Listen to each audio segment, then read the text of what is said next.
Hey, what's up everyone? Welcome to MST.TV. This is Nishi here, bringing you all some important updates to the Yu-Gi-Oh trading card game that we all know and love.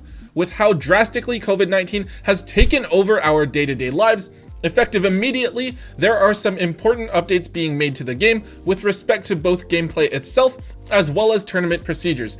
Please pay very careful attention to this 100% serious video as it will greatly affect your Yu-Gi-Oh tournament experiences moving forward. Let's get started. So the first big change we're seeing here is an emergency ban list. As you all know, on the January 2020 ban list, we saw tribe infecting virus go from forbidden to unlimited status here in the TCG.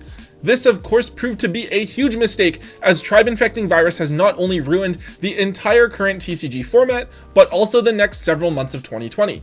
Obviously, this wasn't the intention when tribe infecting virus was unbanned, but as an emergency precaution, all cards containing the word virus are now banned from competitive play.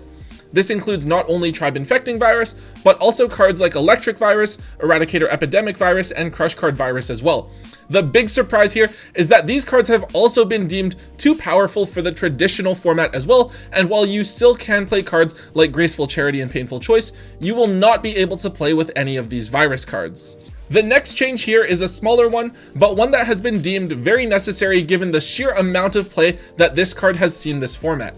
The text of Yugioh friendship has now been errated in order to respect social distancing guidelines. Now, instead of offering your opponent a handshake, you must Vulcan salute them, an example of which can be seen here on the screen. If your opponent does it back to you, then each player's life points become half the combined life points of the two players. If your opponent does not know how to make the symbol, or if they do not have hands, they may simply shout out, "Live long and prosper" at the top of their lungs instead. So yeah, an interesting errata, but definitely a necessary one given the circumstances. Alright, so now we have a couple of different policy changes. As all of us know, there are some things that you should bring with you to large events, such as your deck, a playmat, and something to keep track of life points. Starting today, however, players attending Tier 2 events or higher will be required to bring at least 3 bottles of hand sanitizer with them to every event. This is because before passing your cards to your opponent to be shuffled or cut, you must fully sanitize all cards and sleeves in your deck so as to mitigate the chances of passing anything onto them.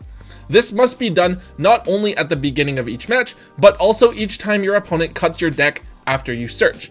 Now obviously this is going to be a bit more time consuming, but in order to make up for it, the length of each round is being extended from 40 minutes to 5 hours to ensure that each player has enough time to fully sanitize their decks.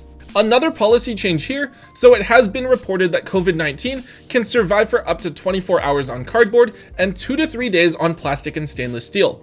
Consequently, it has been deemed too risky to allow players to continue to use tables at events, so tables are all now banned. Instead, players must bring their own dual discs to duel on if they want to participate in events. Hologram projectors are optional, but highly encouraged.